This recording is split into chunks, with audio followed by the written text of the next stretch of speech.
कोई भी मुस्लिम है मतलब जैसे कि मैं था, तो मुझसे तो ये कहा गया था कि आप जितने भी मतलब गुनाह कर लें, कि जितने भी पाप कर लें, मतलब आपके पास आपने जितनी भी ज़िंदगी के अंदर बुराइयाँ, खराबी कर ली है, तो अगर आपने जीवन में एक बार जो है कि अगर कलमा पढ़ लिया है, तो मतलब आपको जो है जन्नत में तो बरहक कभी ना कभी जाना ही है, ठीक है? कि तैमूर लंग जिस वक़्त आया था, तो उस टाइम पे जैसे हम भारतवासियों को नीच बना दिया गया था, गया, दबा, कुचल दिया गया था।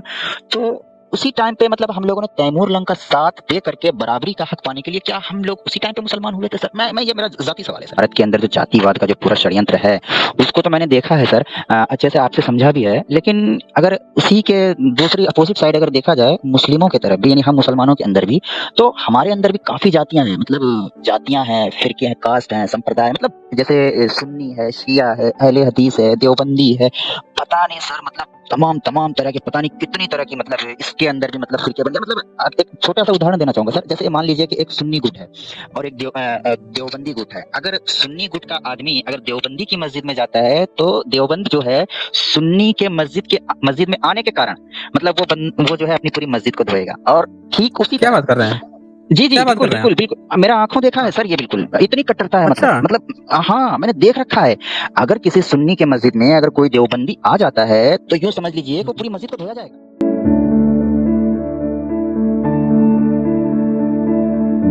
नमस्कार दोस्तों, स्वागत है आप सभी का रैशनल डिबेट में। दोस्तों, आज एक एक्स मुस्लिम आए हैं, उनसे तमाम मुद्दों पर बात हुई है। क्या इस्लाम में भेदभाव है? क्या उनके यहाँ भी कोई मस्जिद में चला जाता है, जैसे देवबंदी अगर चला गया सुन्नी के यहाँ या सुन्नी शिया के यहाँ, तो क्या उनके साथ भेदभाव होता है? ऐसे ही भारत में तमाम तरह के जो इस्लाम पालन करने वालों के बीच में क्या क्या चीज़ें चल रही हैं, उसके बारे में बड़ी डिटेल से चर्चा हुई है। इस चर्चा को आप अंतिम तक सुनिए, लाइक करना मत भूलिएगा और इसको ज़्यादा से ज़्यादा शेयर कर दीजिए।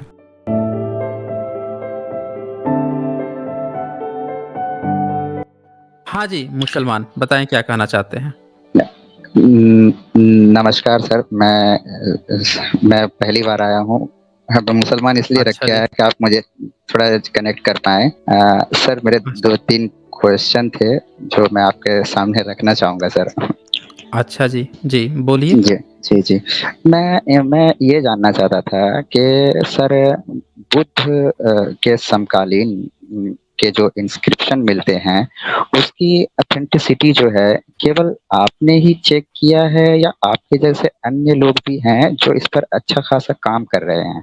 बहुत लोग काम किए हैं, बहुत लोगों ने काम किया है। जी, जी, बोलिए। जी, जी। हुँ। अ, जैसे कि 1-2 नाम सजेस्ट करना चाहते हैं, तो मैं वो देखना चाहता हूँ कि आपने जो काम किया है या आपके जैसे अन्य लोगों ने काम किया है, उनमें कितनी सामान्यता है? मतलब मैं देखना चाहता हूँ सर। हुँ।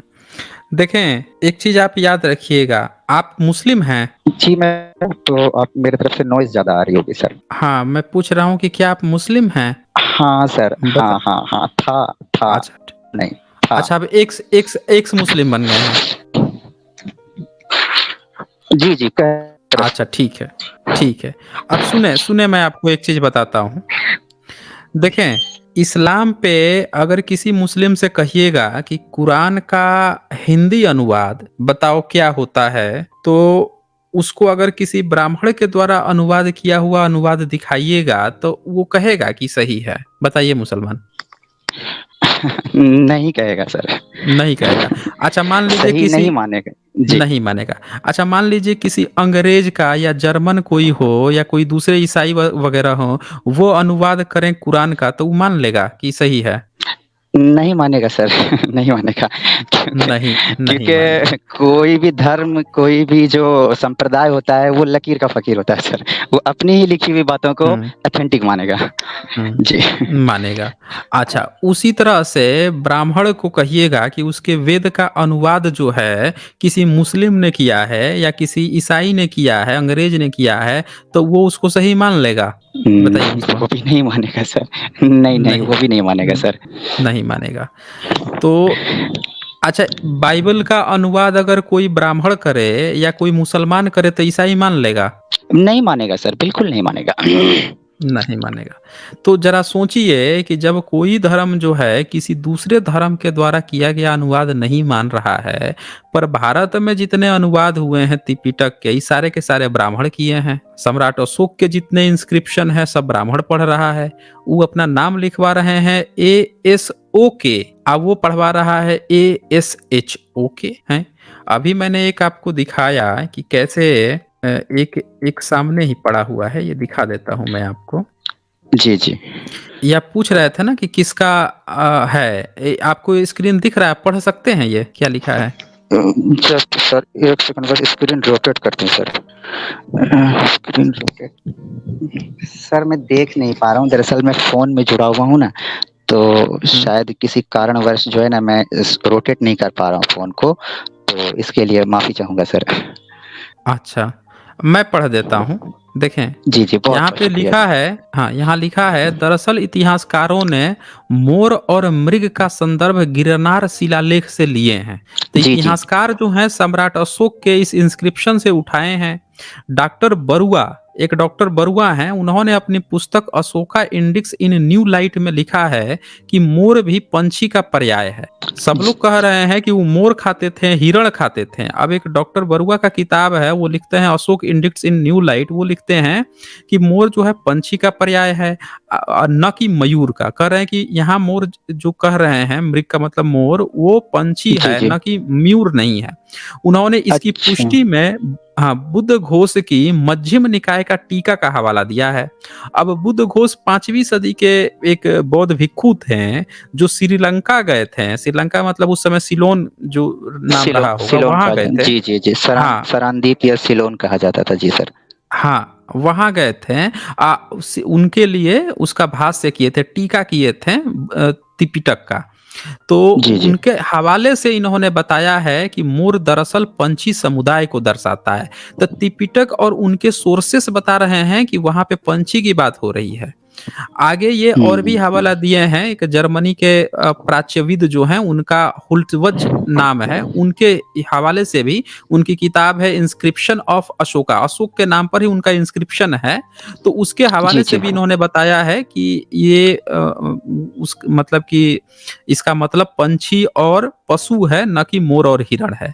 अब ये देखें, जी, जी। एक जर्मन का भी कह दिया, एक भारत के डॉक्टर बरुआ हैं वो भी दे दिए, और एक बुद्धघोष का, एक प्राचीन काल का 5th सेंचुरी का त्रिपिटक का भी हवाला देके इन लोगों ने कह दिया। 3 यहाँ पे आपको सबूत मिल गए।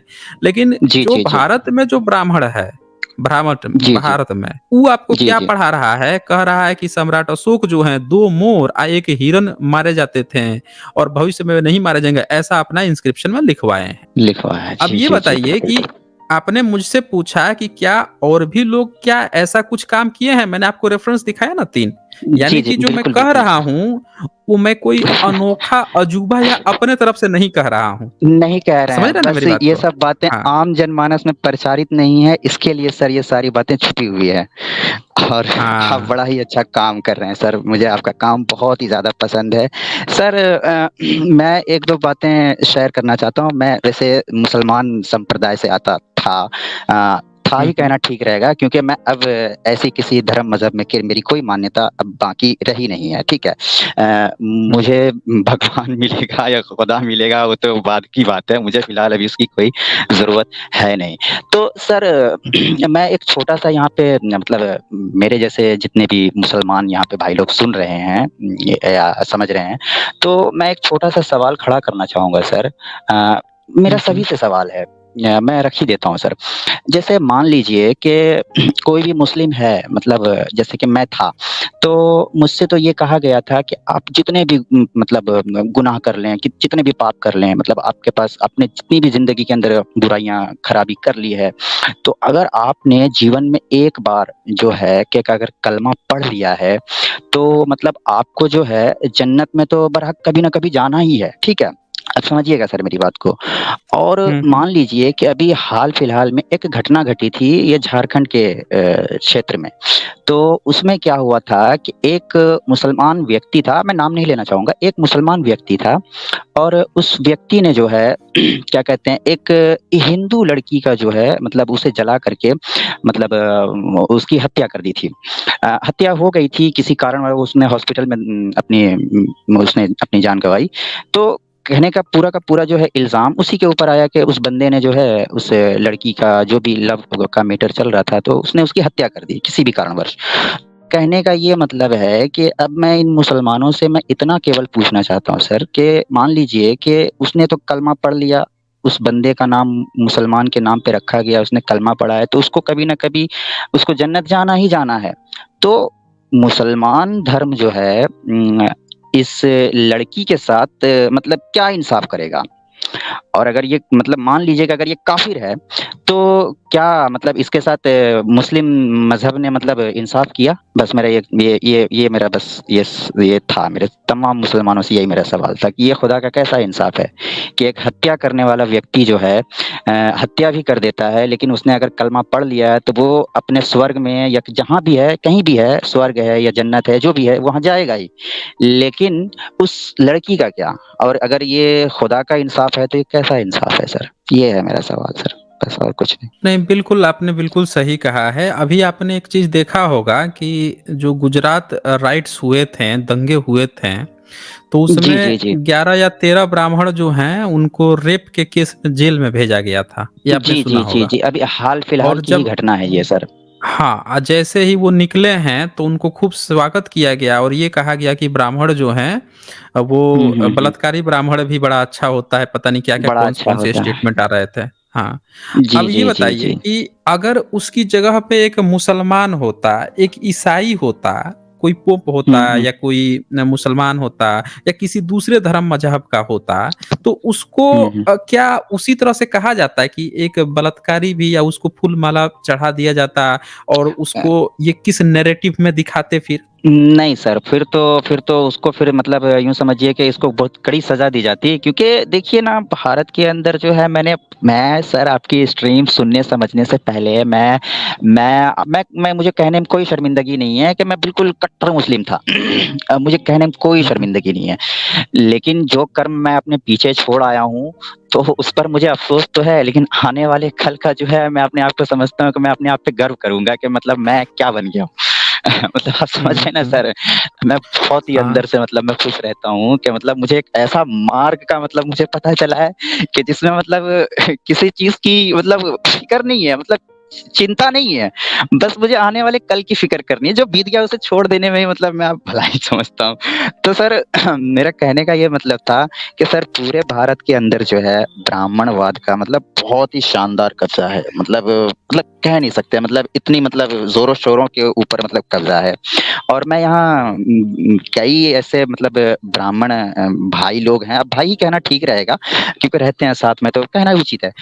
तो मतलब मैं देखता हूँ वो लोग जो हमें मतलब कथा सुनाते हैं, कहानी सुनाते हैं, वो आप बीच-बीच में मतलब जो आप फैक्ट चेकिंग करते रहते हैं, उन सबको भी मैं इन लोगों के सामने रखता हूँ, तो वो तो मतलब सीधा-सीधा मतलब धूर्त बताते हैं। तो फिर मेरी हो जाती है उनके साथ अच्छा अनबन।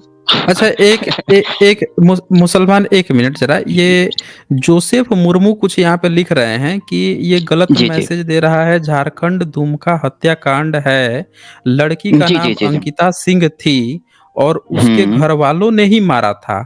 ऐसा कुछ है नहीं, क्या? ये नहीं, नहीं, नहीं, नहीं, नहीं, नहीं, नहीं, आप जो है दैनिक जागरण की न्यूज़ पढ़ सकते हैं, टाइम्स ऑफ इंडिया की न्यूज़ पढ़ सकते हैं। आप अच्छे से चेक कर लीजिए, फैक्ट चेक कर लीजिए। मैंने जो बात रखी है, बिल्कुल, बिल्कुल ऑथेंटिक बात रखी है और अच्छे से रखी है। उनके घर वालों का कोई हाथ नहीं था इसके अंदर। दरअसल पीछे से घर के अंदर जो है, उस लड़की के ऊपर पेट्रोल डाल कर के उसको मारने की कोशिश की गई थी और जो है एम्बुलेंस आने अच्छा, के उसके बाद घर अम वाले ने? घर घर वाले ने नहीं, उस लड़के ने हाँ, मतलब हाँ। शाहरुख नाम के व्यक्ति अच्छा। ने हाँ, हुँ, हुँ। कुछ मतलब अफ़ेयर सा था मतलब, तो शादी-वादी का कुछ चक्कर था। ये पूरी रिपोर्ट पड़ी हुई है, आप पढ़ सकते हैं, आप देख सकते हैं और अच्छी खासी इसके ऊपर हुँ, रिपोर्टिंग भी हुँ। हुई है।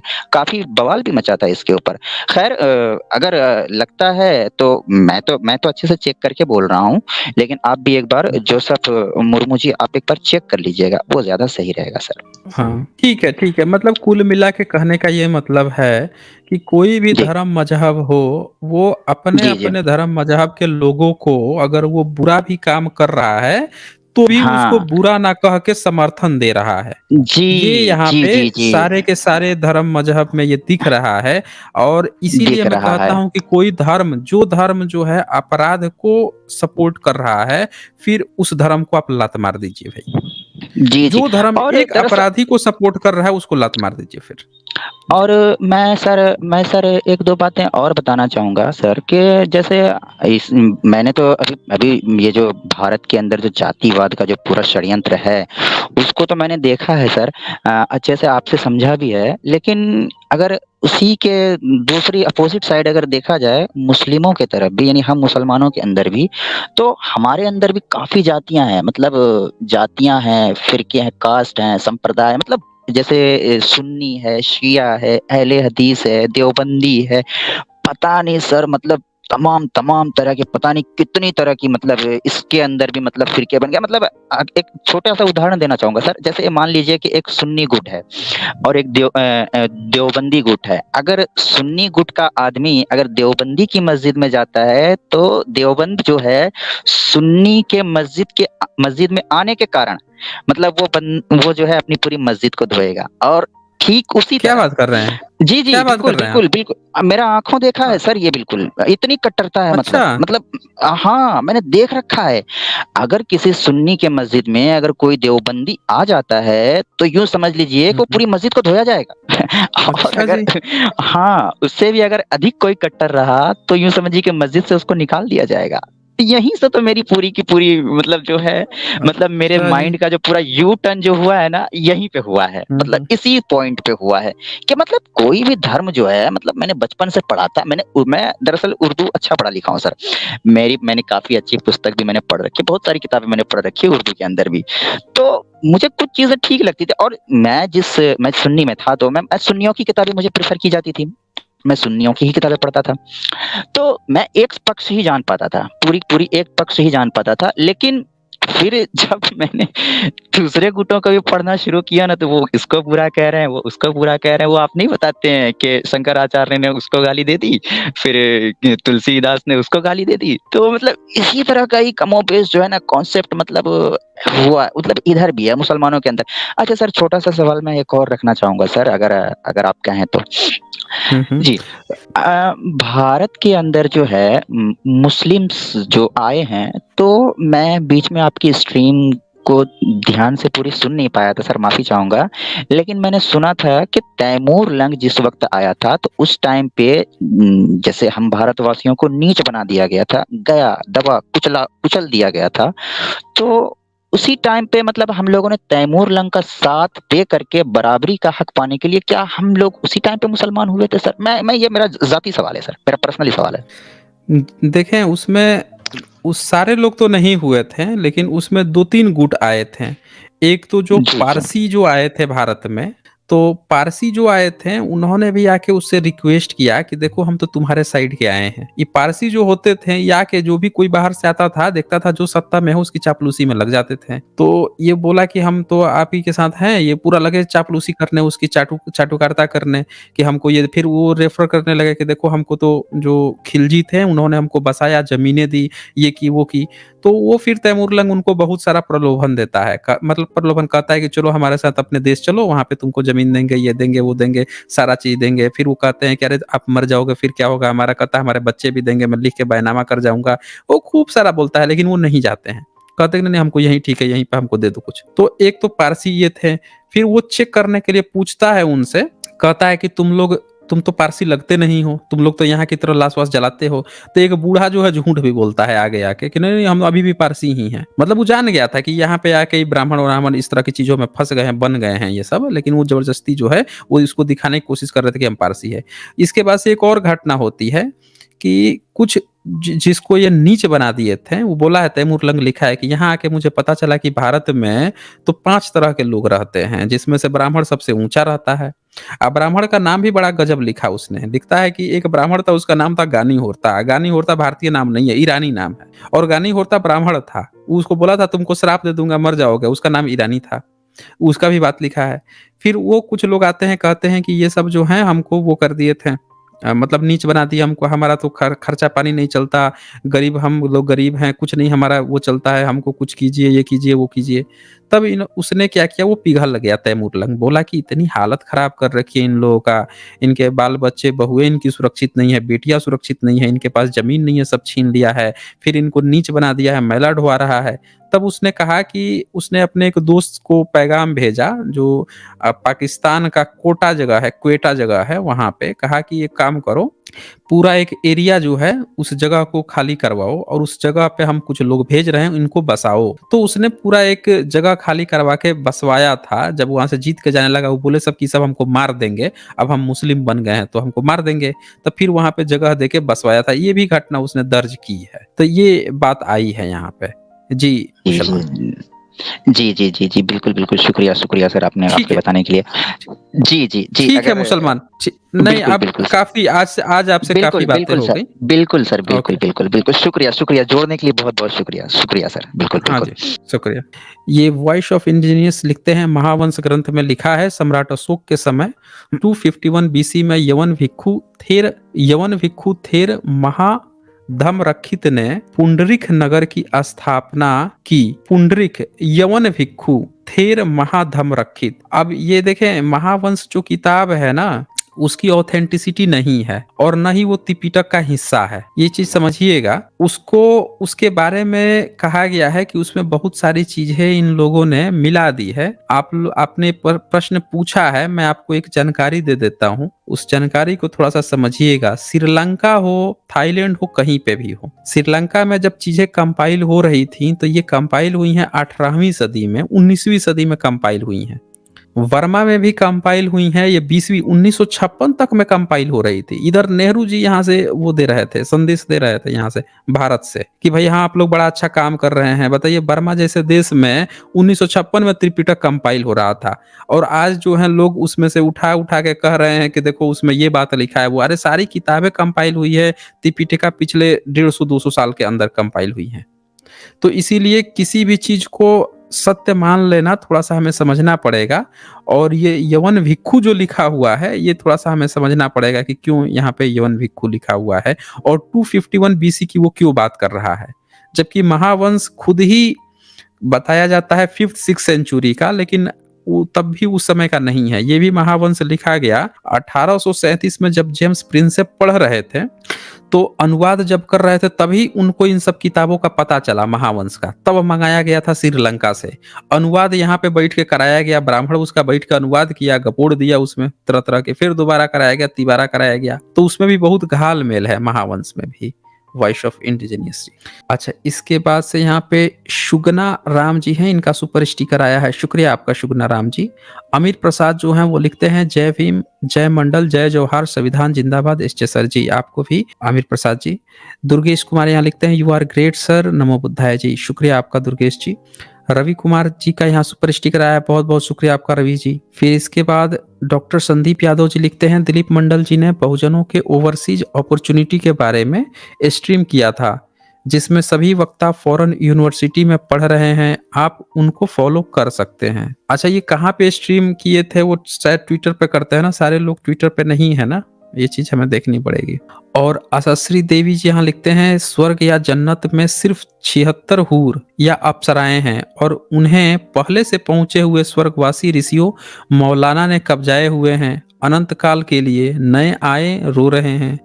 बाकी लोग लाइन लगा के खड़ा है, यही तो आज तक नहीं समझ में आया ना। इस पर तो मैं बहुत पहले सवाल खड़ा किया था कि भाई 72 हूरे हैं, मान लो 72 लोग जो पहली बार शहीद हुए हैं तो वो गए हैं, 72 हूरों का लाभ ले रहे हैं।